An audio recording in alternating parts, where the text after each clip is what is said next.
For Joe, he actually loved being on death row. He was really good friends with all the other inmates and the guards. They were so nice to him, and even the warden was so kind to Joe. Something that Joe had never really experienced his entire life. He just loved it. He had so many cool things. He got really cool food. He had friends. This warden would bring him handmade gifts, homemade snacks, and he even got this battery operated toy train that was like so cool to him. He loved this train. He would play with this train with the other inmates. He would just kind of roll the train between the different cells and they would play with him. He was just safe here.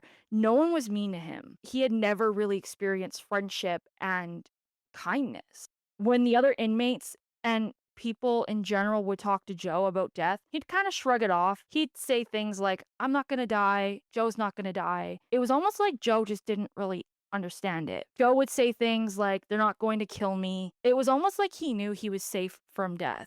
But the other inmates, they would try to explain to Joe about death, what will happen. And well, he's on death row and no one makes it out of death row. But it was almost like Joe just didn't understand the concept of death.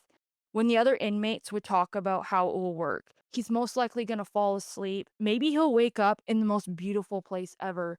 And maybe he will have all the toy trains in the world. Maybe he'll even be a conductor. Warden Best had talked to Joe about his execution day. Joe asked if he could just have some ice cream for breakfast, lunch, and dinner. And the warden was kind of like, yeah, of course you can. It's your last day. You get to choose. The day Joe would be taken to the holding cell before his execution, he would smile and shake hands with all the other inmates, and he would say things like, I can't wait to be back. As he sat in the holding cell, he had his last bowl of ice cream. When the warden came to take him, Joe said, Hey, is it okay if you can put my ice cream in the fridge? I want to have it when I get back. And it was just like Joe didn't understand, like, he wasn't coming back. Joe just smiled as he walked to the gas chamber with the warden. The warden tried his hardest not to cry in front of Joe. When Joe was placed into the gas chamber, the warden begged and begged, Isn't there something we can do? But they just didn't.